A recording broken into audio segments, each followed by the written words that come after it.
All right, now let's give a nice round of applause for Ivan. He's going to run Silver Grapple for us.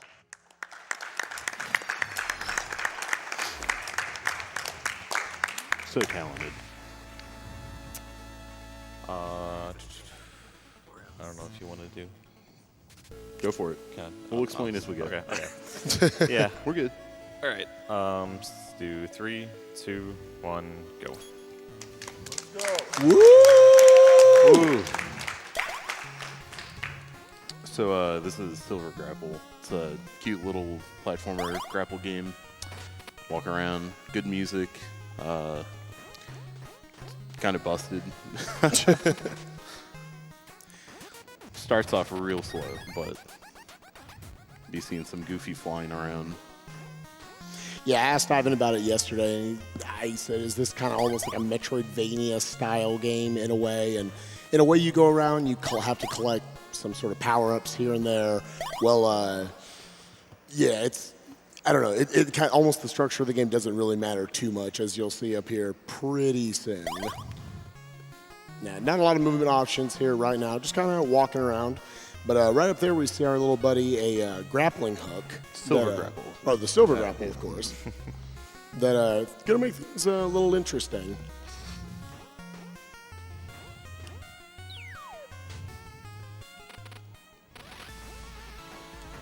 Yeah. So it turns out there's 2 buttons that let you use the grapple, and if you hold one and hit the other one, lets you fly around. It's very easy. Lets you do a lot of things. Clip into walls is a big one. You'll see that real soon. Oops. That's fine. So there's a outer layer of every wall by 1 pixel that allows you to like just walk right above the entire level, or you can go actually out of bounds past that 1 pixel. Very, yeah, 1 pixel block. It's a 1 block. It's hard to tell where you are when you're out of bounds sometimes. Please go through the wall. Thank you.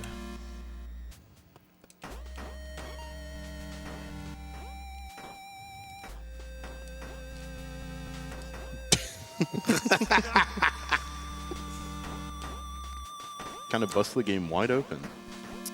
Yeah, I believe Ivan said it was Andy who actually who discovered the whole fact that I believe it's only on controller, or maybe at least an Xbox controller. Yeah. Where you have the 2 grapple hook buttons. Correct, yeah. Which is what allows you to set one, and the other one, if you press it at the same time as another button, then it allows you to do this crazy zipping around.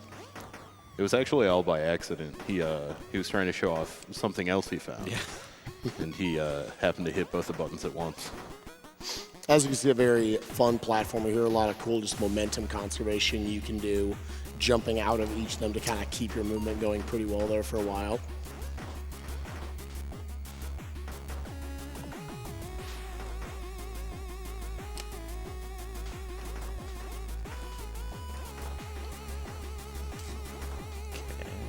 Okay, that's fine. That'll work.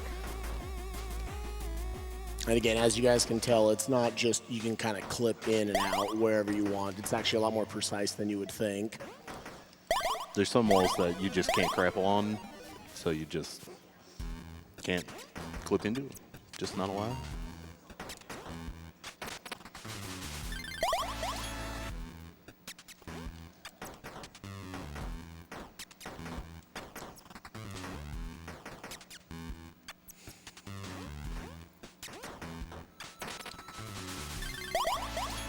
And a lot of these items he's going around to collect right now are just simply to kind of progress the story, setting off flags in the game, allowing him to access other areas a little bit quicker.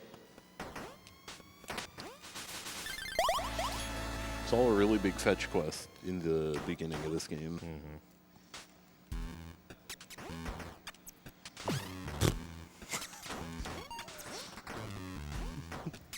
Seeing this mechanic added in right now where you have these bumpers of sorts with the little arrows on the ground that he's able to use.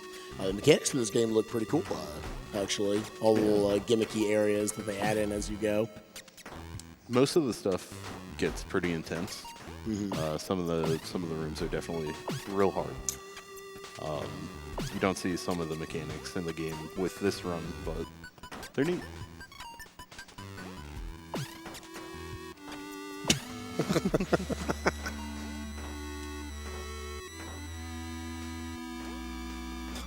We step on it.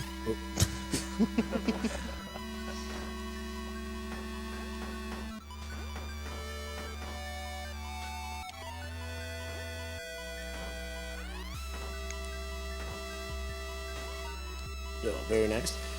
Yo. Oh, this is definitely one of the 2 hardest parts.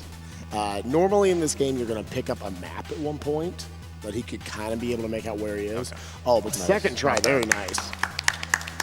Nice. Yeah, that's a real tough room.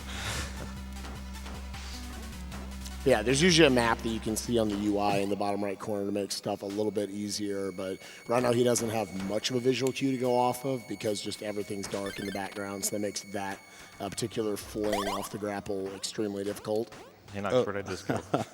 So this is one of the last areas in the game that he wrong warped to, technically.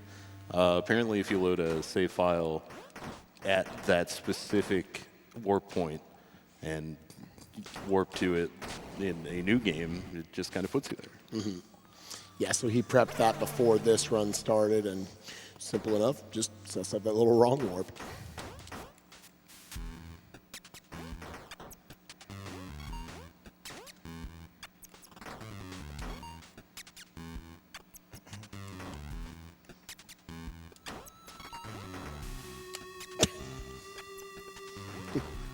These rooms are just... Every time he did that yesterday, I giggled, and I haven't stopped giggling at them every time he goes, It is kind of goofy to watch, yeah.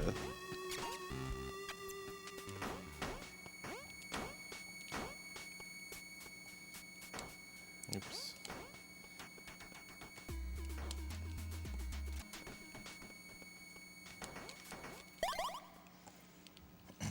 So the cutscenes in this game are really weird.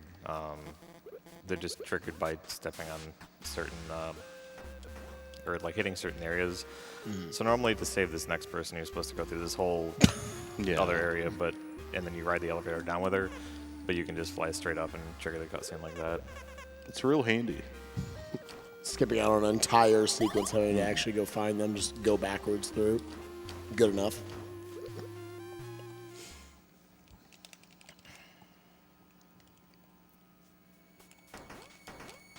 Oops.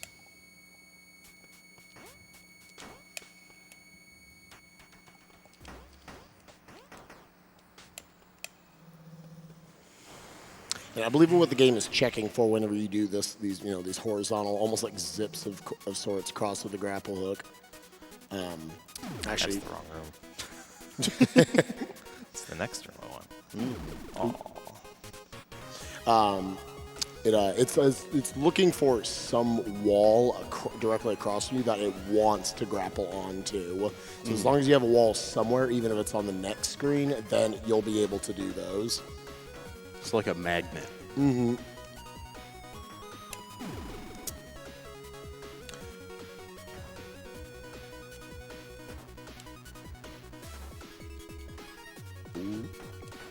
Oh yeah. Very you can- nice. Very nice. You can not get damaged by some things if you fly past them a certain way. Yeah, and you can see it again right here. Very nice again. Yeah, it's only the positioning is precise there because if you just stand in other spots, it's basically imagine that your sprite is only active for certain frames as it goes through. So he has to make sure, obviously, it's at a point where it's not going to make contact with those the electricity right there. Oh my god. You were nailing a couple of those rooms that you told me you were super worried about, Yeah. but here we are. Yeah, that shouldn't be that hard. That one jump is just sometimes impossible. You just can't avoid it.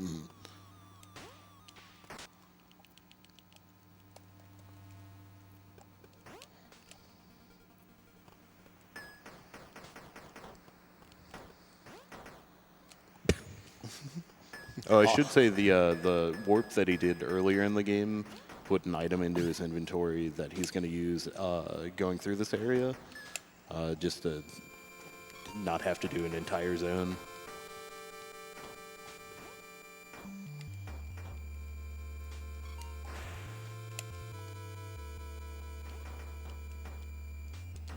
And so again, this is another area that he's effectively doing backwards. There's ways for him to also, again, each of these little blue lines or lasers that he's walking through, those are actually the checkpoints that the game looks for. But he can actually also set them himself by pressing spacebar on the keyboard specifically. So you'll see him there whenever like the smoke kind of pops up in certain areas, that he can like set that as a save point for himself. We're going to see that kind of applied here for a couple of tricks later on.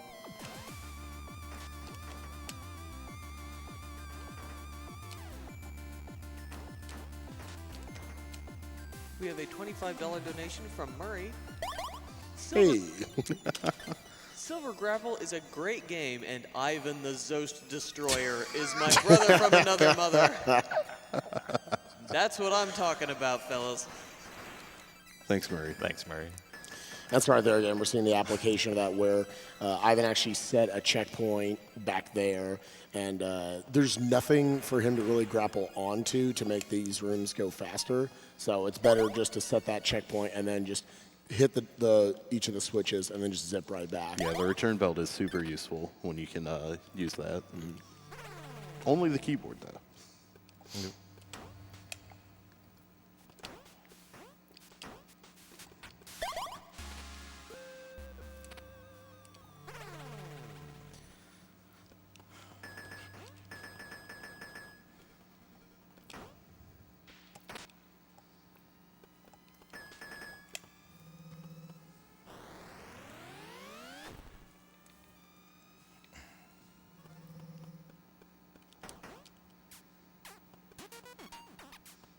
So this is effectively the last area that Ivan will go through in the game.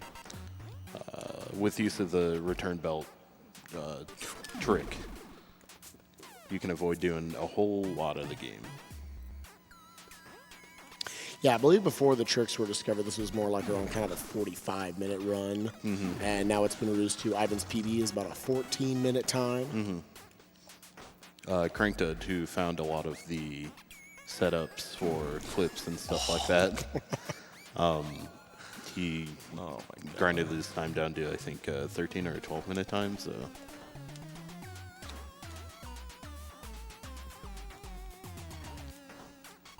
nice.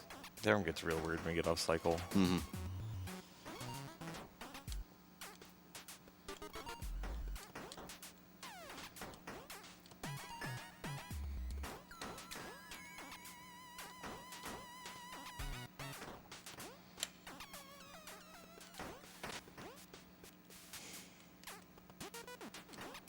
Yeah, so normally it's supposed to come down to, not this room, the next room here. And at the end of the hallway, there's this really dark room, and there's like a journal on the floor that's kind of like tells you the story of the game. And then you're not supposed to be able to do anything else in here, but with the return belt glitch, we can get up here where the last cutscene in the game actually happens. So watching that cutscene basically puts the game in a state of, okay, you can go finish the game now. So we just need to get up there, and then we can come over here. And even though this door is locked, we can just walk right through it. And then all these cutscenes in here kind of messed up because there's supposed to be people standing here, and they just kinda show up. Hey, what's up? These cutscenes play all out of order, too. Yeah, and again, that trick back there, because of the return belt, you're actually able to jump time. out of it. And and time.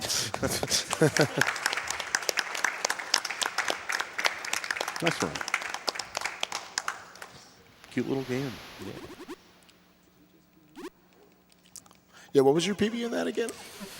It's a 13 something. It's like a mid 13 ish. Definitely. Cute game. Thanks, Jamie. Yeah, thanks, Jamie. It's the dev. Hey, it's Hey. And Tom did the music. Very good music, by the way. You didn't hear some of it. Yeah. It's real good. So, It's real good. Yeah, a lot of the actual areas get skipped in the game, so some of the music is left out. But yeah, we probably saw what about like 10% of that. Maybe game? 10. maybe 10%. Maybe 10% of the game, yeah.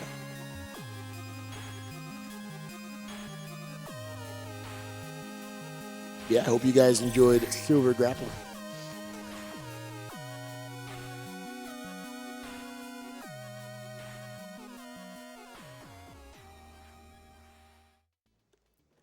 Just a reminder for one of our upcoming donation incentives. For Paper Mario, there's a incentive for Attack Effects B badge. That is a badge that you can put onto Mario to give his attacks very silly sound effects. So, you know, if you front flipped out of bed this morning and screamed out, "I need more goofy sound effects in my life," you should donate to that. We need $7,500 for that. We are currently sitting at, let's see here, $3,289.46. So if you want some wacky sound effects in Paper Mario, get that money in.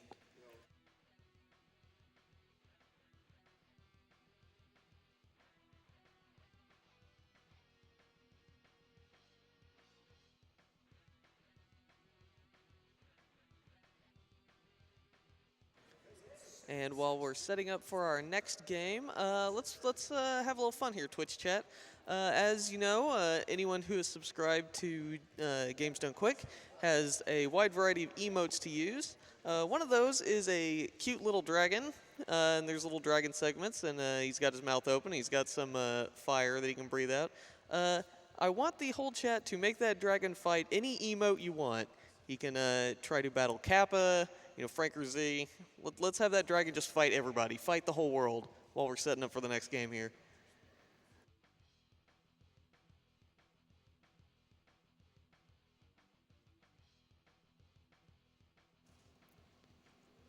Yes, good. The dragon is fighting everybody. Oh no, the dragon's fighting the animals. The dragon's eating a Met and a raccoon. And Phoenix Wright. Oh no, and Metastigma.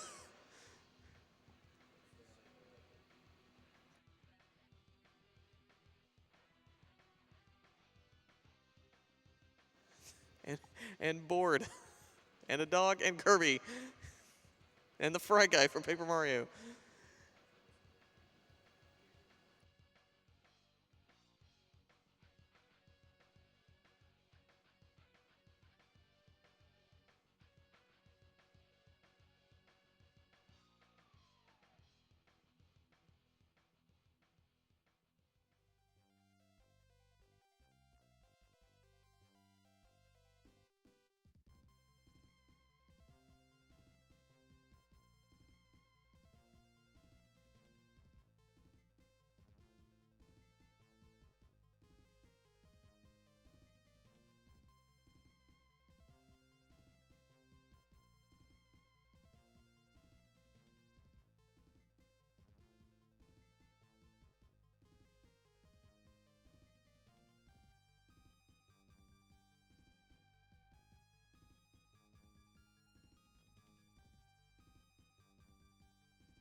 So while that dragon is destroying everything in its path, there's some more donation incentives I can tell you all about. In Deus Ex, we can save Jock. We're actually pretty close to that. We need 5,000. We're at 4,499. We can also do Deus Ex Mankind Divided Criminals Past DLC. We need 10,000 for that, and we are currently sitting at $3,066.